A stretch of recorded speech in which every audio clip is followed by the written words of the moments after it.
그저께 우리 시청역 근처에서 정말 큰 교통사고가 나서 9명이나 목숨을 잃었습니다. 저녁 시간에 그 뉴스를 보면서 참 큰 충격을 받았습니다. 안타깝기도 하고 화가 나기도 하고 마음이 요동을 쳤습니다.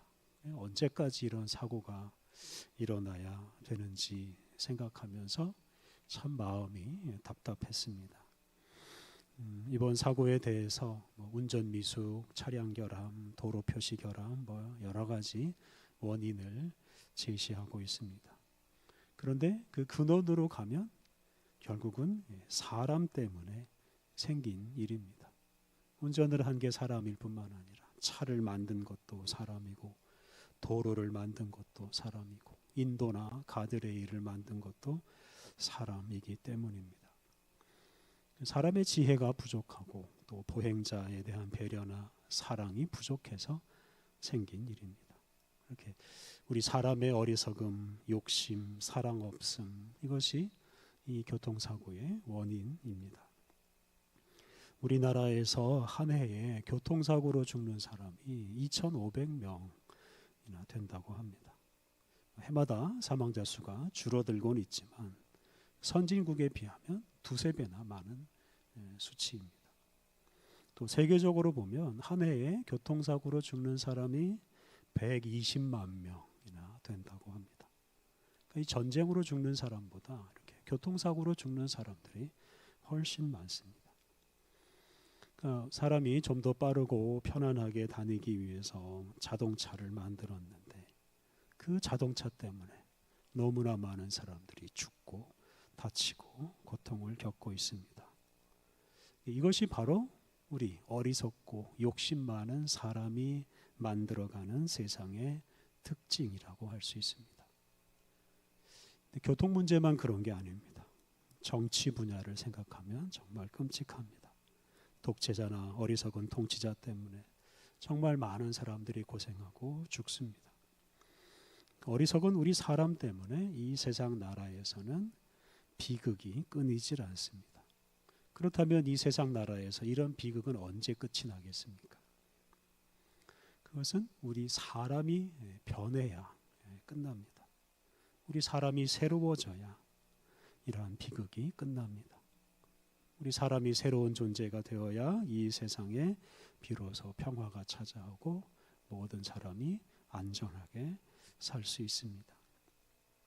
오늘 우리가 공부하는 에스겔 후반부 말씀은 하나님께서 우리 사람을 새롭게 하시고 그리고 그 새로운 사람을 통해서 새로운 세상을 만드신다고 말합니다. 지난주에 에스겔 전반부 말씀을 묵상했고 오늘은 에스겔 후반부 말씀을 공부합니다. 에스겔 선지자는 바벨론 군대에게 사로잡혀서 바벨론으로 포로로 끌려갔습니다. 그리고 에스겔은 자기와 함께 끌려온 동료 유대인들에게 하나님의 말씀을 전했습니다. 에스겔이 바벨론으로 끌려오고 나서 10년 뒤에 나라가 완전히 망합니다. 그렇게 나라가 완전히 망하기 전까지는 그 포로로 끌려온 유대인들이 이 나라가 절대로 망하지 않는다, 이런 거짓 희망을 가지고 살았습니다. 이제 그런 거짓 희망을 갖고 사는 동료 유대인들에게 에스겔 선지자는 나라가 반드시 망한다, 이런 말씀을 선포하고 또 그 나라를 망하게 하는 죄악을 지적합니다. 에스겔 선지자가 선포한 나라가 망하는 가장 중요한 요인은 죄로 자기 자신과 성전을 더럽힌 것입니다. 사람이 죄를 지으면 그 죄가 자기 자신을 더럽히고 그리고 그런 더러운 사람이 출입하는 성전이 더러워집니다. 하나님께서는 그렇게 더러워진 사람과 성전을 떠나셨습니다. 이제 그렇게 하나님께서 떠나시니까 결국 나라가 망하고 성전도 무너지고 사람들은 죽거나 포로로 잡혀가게 된 것입니다. 이렇게 나라가 망한 후에 에스겔 선지자는 이제 심판의 말씀 대신에 회복을 약속하는 희망의 말씀을 전하기 시작합니다. 하나님께서 죄로 더러워져 망한 사람과 성전과 나라를 새롭게 하시고 다시 세워주시겠다고 약속하시는데, 이것이 바로 이제 에스겔 후반부 25장 이후의 말씀입니다. 25장부터 32장까지 말씀은 남왕국 유다 주변에 있는 여러 나라들에 대한 심판의 말씀입니다. 여기서 하나님께서 온 세상 모든 나라의 흥망성쇠를 다 주관하신다는 점을 강조합니다. 이스라엘 민족을 미워하고 공격했던 암몬, 모압, 에돔, 블레셋, 두로, 시돈, 이런 나라와 민족들이 다 망한다라고 선언했습니다. 이렇게 작은 나라만 망하는 게 아니라 당시 강대국 중에 하나였던 애굽에게도 심판을 선언하면서 애굽도 나라가 망한다라고 말했습니다. 특히 이 애굽은 남왕국 유다가 가장 의지했던 나라입니다. 바벨론이 자기 나라를 지금 삼키려고 할 때 애굽을 의지해서 그 위기를 모면하려고 애썼습니다. 그런데 하나님께서는 그 애굽을 망하게 하신다고 선언하셨습니다. 특히 하나님께서는 바벨론에게 세계 여러 나라를 심판하라는 사명을 주셨고, 그리고 그 바벨론이 그 사명을 잘 수행해서 그에 대한 상으로 또는 대가로 애굽을 주신다라고 말씀하셨습니다. 그리고 맨 나중에는 결국 이 강대국 바벨론마저 하나님께서 망하게 하십니다. 에스겔 25장부터 32장, 여기 세계 여러 나라에 대한 심판의 말씀이 나오는데, 여기에 내가 여호와인 줄 알리라 하는 구절이 16번이나 등장합니다. 그래서 각 나라와 민족에 대한 심판의 말씀을 선포하는데, 그 선포하는 말씀이 끝날 때마다 그 심판을 통해 하나님만이 참 하나님이신 것이 드러날 것이다 라고 선언하셨습니다. 이렇게 하나님께서는 당신의 영광을 드러내시기 위해서 각 나라를 심판하십니다. 그래서 세상의 그 어떤 나라도 영원할 수가 없고 그냥 잠시 존재하다가 사라질 뿐입니다. 그리고 하나님께서 다스리시는 하나님 나라만이 영원합니다. 다시 말하면 세상 나라들은 하나님의 영광을 드러내기 위해서, 또는 하나님이 살아계시다는 것을 드러내기 위해서 잠깐 존재하다가 사라집니다. 그래서 어느 나라든지 영원할 수가 없습니다. 하나님께서 그것을 알리시기 위해서 다윗 왕조, 이 남왕국 유다도 무너지게 하셨고, 강대국 아수르, 바벨론도 다 망하게 하셨습니다. 그러므로 우리 사람의 충성을 받기에 합당한 나라는 하나님 나라밖에 없습니다. 그러니까 망할 세상 나라에 우리가 충성해서는 안 된다는 뜻입니다. 이제 33장부터 사실은 희망의 말씀이 본격적으로 시작되는데요. 이 33장부터 39장은 예루살렘 성이 함락되고 남왕국 유다가 완전히 망한 그 직후에 선포된 말씀입니다. 이때부터 이제 희망의 말씀이 선포되기 시작하는데요. 33장을 보면 죄로 망할 수밖에 없었던 이 유다와 예루살렘에 대해서 회개를 촉구하는 말씀이 많이 나옵니다. 에스겔은 나라를 망하게 한 죄로부터 단절하고 회개하라고 말씀하시는데요. 우리 33장 11절 말씀을 같이 읽어보겠습니다. 에스겔 33장 11절 33장 11절 같이 읽겠습니다. 너는 그들에게 말하라. 주 여호와의 말씀이니라. 나의 삶을 두고 맹세하노니 나는 의인이 죽는 것을 기뻐하지 아니하고 악인이 그의 길에서 돌이켜 떠나 사는 것을 기뻐하노라. 이스라엘 족속아 돌이키고 돌이키라. 너희 악한 길에서 떠나라. 어찌 죽고자 하느냐 하셨다 하라. 죄로부터 벗어나는 것, 이것이 이스라엘 민족이 회복되고 다시 살아날 수 있는 유일한 길이기 때문에 이렇게 회개를 촉구하셨습니다. 그리고 사람이 지은 죄를 회개하고 새로운 사람이 되어야 새로운 나라 또 새로운 세상을 만들어 갈 수 있습니다. 34장을 보면 하나님께서 이스라엘 백성을 괴롭혔던 이 악한 목자들, 악한 권력자들을 다 내쫓고 하나님께서 친히 목자가 되어 주시겠다고 약속하십니다. 우리 34장 15절과 16절 말씀을 같이 읽어보겠습니다. 34장 15절, 16절, 15절부터 읽겠습니다. 내가 친히 내 양의 목자가 되어 그것들을 누워 있게 할지라. 주 여호와의 말씀이니라. 그 잃어버린 자를 내가 찾으며 쫓기는 자를 내가 돌아오게 하며 상한 자를 내가 싸매주며 병든 자를 내가 강하게 하려니와 살진 자와 강한 자는 내가 없애고 정의대로 그것들을 먹이리라. 남아국 유다는 악한 권력자, 악한 왕 때문에 망했습니다. 그리고 수많은 국민들이 고생하고 죽었습니다. 근데 하나님께서 이제 다시는 그런 권력자들이 등장하지 못하게 하시고 당신이 친히 이 양들을, 당신의 백성들을 돌보아 주시겠다고 약속하셨습니다. 이렇게 궁극적으로 하나님께서는 이 세상의 권력자들, 세상의 통치자들은 다 없애시고 친히 당신이 다스리시는 세상 하나님의 나라를 이루십니다.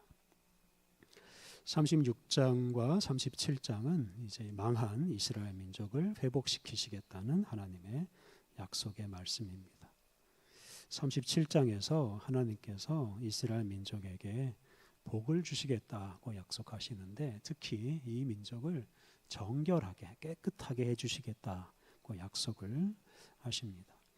우리 36장 25절, 26절을 같이 읽어보겠습니다. 36장 25절, 26절 말씀 25절부터 읽겠습니다. 맑은 물을 너희에게 뿌려서 너희로 정결하게 하되 곧 너희 모든 더러운 것에서와 모든 우상 숭배에서 너희를 정결하게 할 것이며 또 새 영을 너희 속에 두고 새 마음을 너희에게 주되 너희 육신에서 굳은 마음을 제거하고 부드러운 마음을 줄 것이며. 하나님께서 이렇게 이스라엘 민족의 더러움을 다 씻으시고 완전히 새로운 존재가 되게 해 주실 것이라고 약속하십니다.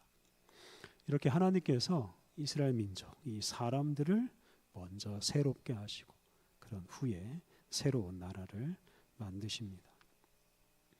이제 오늘 봉독한 37장으로 넘어가 보면 에스겔 선지자가 환상을 보는데요. 이 마른 뼈가 가득한 골짜기를 봅니다. 근데 그 마른 뼈가 살아나고 큰 군대를 이루는 그런 환상을 봅니다. 이것은 이제 완전히 망했던 이스라엘 민족, 다시 회복될 수 없었던 이스라엘 민족을 하나님께서 다시 살리시고 회복시키신다는 약속입니다. 사실 이 마른 뼈 같은 존재는 도무지 살 수 없는 존재, 희망이 없는 존재, 절망적인 존재입니다. 하나님께서 그렇게 이스라엘 민족을 완전히 망하게 하신 후에 다시 살리시고 다시 회복시키시는 이유가 있습니다. 그것은 그들을 이전하고는 완전히 다른 새로운 존재로 만드시기 위함입니다. 다시 말하면 옛사람은 완전히 죽고 새로운 존재로 만드시기 위함입니다. 옛사람을 완전히 죽고 새로운 사람으로 거듭나게 하시기 위함입니다. 38장과 39장을 보면 세상 끝날 말년, 하나님께서 이루실 일들을 말하는데 특히 이스라엘 민족을 괴롭히던 곡과 마곡을 비롯한 세계 여러 민족을 모아서 한꺼번에 다 멸망시키고 평화로운 나라를 이루시겠다고 약속하십니다. 요한계시록 20장 8절 9절을 보면 이 곡과 마곡을 하나님의 뜻을 방해하는 사탄의 하수인으로 묘사했습니다. 그래서 하나님께서는 당신의 통치를 방해하는 모든 세력을 다 없애시고, 그래서 모든 사람이 다 함께 당신에게 순종하는 그런 아름다운 세상을 이루십니다. 그것이 바로 하나님의 나라입니다. 이제 에스겔 마지막 단락은 40장부터 48장인데요. 이 40장 이후 말씀은 이제 나라가 완전히 망하고 나서 그리고 13년이 지난 후에 선포된 말씀입니다. 이때는 이제 이스라엘 민족이 바벨론 포로 생활에서 해방될 날이 이제 조금은 더 가까워진 이제 그런 때입니다. 이 40장부터 48장에서 에스겔 선지자는 특히 새로운 성전 환상을 봅니다. 에스겔 8장부터 11장에도 그 성전 환상이 나옵니다. 그 성전은 더러워진 환상이었습니다. 그 더러워진 성전에서 하나님의 영광이 떠나는 그런 환상을 에스겔이 보았습니다. 반면에 40장부터 48장에 나오는 이 성전 환상은 완전히 새로워진 성전 환상입니다.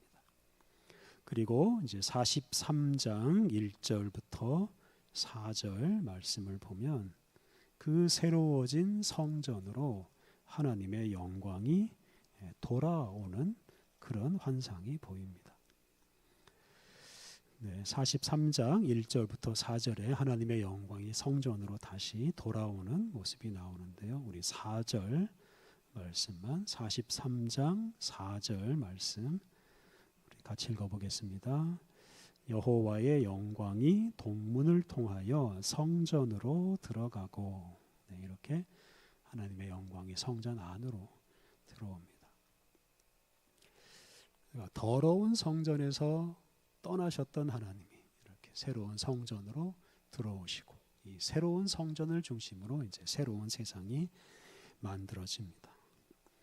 43장부터 46장을 보면 하나님께서 이 새로운 성전을 중심으로 만들어갈 새로운 성전과 새로운 세상의 제도를 말씀하십니다. 그래서 이 깨끗하고 새로워진 성전을 중심으로 새로운 세상을 만들어 가시는데요.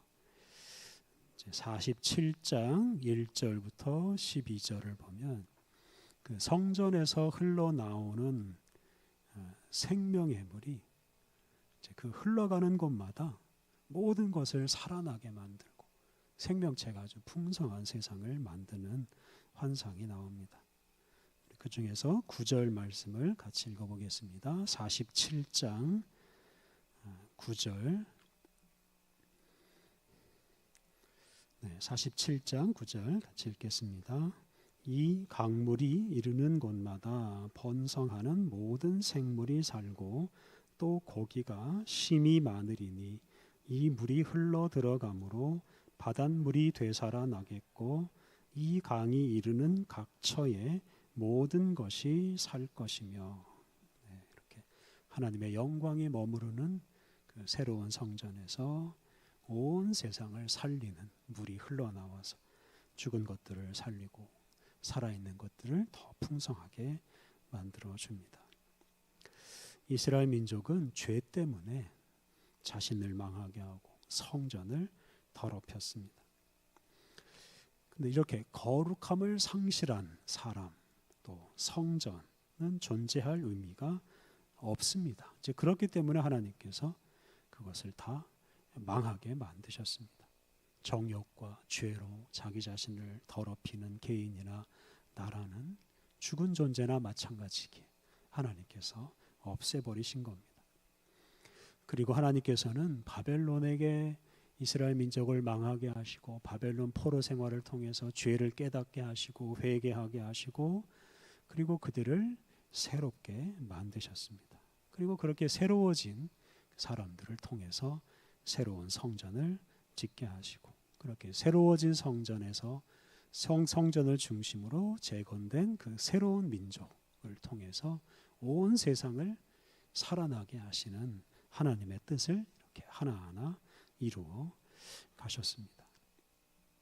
이렇게 새로운 사람, 새로운 성전을 통해서 하나님이 새로운 세상을 만들어 가십니다. 이제 마지막 부분 47장 13절부터 48장 35절까지 말씀을 보면 이제 각 지파별로 땅을 공정하게 분배하라 하는 말씀이 나옵니다. 이전에 이스라엘 민족이 가나안 땅을 정복하고 12지파에게 땅을 분배하지 않았습니까? 그때와 비슷하게 땅을 분배하는데 이때는 여호와 삼마라는 성읍을 중심으로 해서 이제 그 땅을 중심으로 해서 다시 땅을 분배합니다. 여호와 삼마라는 이 성읍 이름의 뜻은 하나님께서 거기에 계시다라는 뜻입니다. 이게 예루살렘을 대신하는 이제 새로운 성읍이라고 보시면 되겠습니다. 그래서 이 여호와 삼마를 중심으로 땅을 분배함으로 새로운 나라가 완성됩니다. 이스라엘 민족이 망한 원인 중에 하나가 바로 이 땅 문제입니다. 권력자들과 부자들이 땅을 너무 많이 차지해서 땅을 잃어버린 유랑민들이 많이 생겨났습니다. 그게 나라가 망하는 원인이었습니다. 소수가 땅을 독점하는 세상, 그런 나라 결국은 망합니다. 하나님께서는 그런 나라 대신에 모든 사람이 자기 땅을 가지고 살아가는 새로운 세상을 만드십니다. 우리 예수님께서 세상에 오셔서 하나님의 나라가 임했다라고 선언하셨습니다. 예수님과 함께 하나님의 나라가 이 땅에 임하고 그리고 그 나라가 지금 계속 확장하고 있습니다. 그런데 예수님께서 선포하신 이 하나님의 나라는 어떤 나라이겠습니까? 로마 제국처럼 무력으로 다른 나라를 정복하는, 다른 나라의 땅을 빼앗는 그런 나라가 아닙니다. 그러니까 하나님의 나라는 무력으로 세워지는 나라가 아니다 라는 말씀입니다. 하나님의 나라는 많은 재물로 세워지는 부자 나라도 아닙니다. 그런 나라들과는 질적으로 다른 나라입니다. 하나님의 나라는 지은 죄를 회개하고 예수 그리스도를 영접한 사람들이 만들어가는 나라입니다. 예수님을 영접한 사람들은 죄를 용서받고 의롭다 하심을 받은 사람들, 의로운 사람들입니다. 그러한 사람들이 진정으로 하나님의 나라를 만들어갈 수 있고 그렇게 만들어진 하나님의 나라는 그래서 의가 충만한 나라입니다. 하나님의 나라는 군사력이 강한 강대국도 아니고 경제적으로 부유한 나라도 아닙니다. 의인들의 나라요, 의가 충만한 나라입니다. 강대국이나 부자 나라는 반드시 망하지만 하나님의 나라는 결코 망하지 않습니다. 예수님을 영접하여 죄를 용서받고 의롭다 하심을 받은 우리들이 바로 하나님 나라 백성이고 우리를 통해 하나님의 나라가 확장되어 가고 있습니다. 그리고 우리가 영원한 하나님 나라에서 영원토록 살아가게 될 것입니다. 예수님 안에서 거듭난 사람답게 새로워진 사람답게 우리가 거룩하게 또 의롭게 살아감으로써 이 세상에 하나님 나라를 알려주고 세상 나라에 속한 사람들을 하나님 나라 백성이 되도록 초청하며 살아가야 하겠습니다. 우리 함께 기도하겠습니다. 하나님, 죄로 물든 사람과 나라를 망하게 하시는 주님을 두려워하게 하옵소서. 주님 앞에서 죄로 더러워진 우리의 모습을 보고 회개하게 하옵소서. 더러운 사람들이 만들어가는 세상 나라에서 수없이 많은 이들이 슬픔과 고통을 겪고 있사오니 우리가 이런 현실에서 슬퍼하게 하옵소서. 하나님, 우리가 예수님께서 선포하신 새로운 나라, 하나님 나라를 추구하게 하옵소서. 예수님의 은혜로 새로워진 우리가 절망적인 이 세상 나라에 하나님 나라의 희망을 전하고 또한 거룩하고 의로운 삶으로 하나님의 나라를 확장해 가게 하옵소서.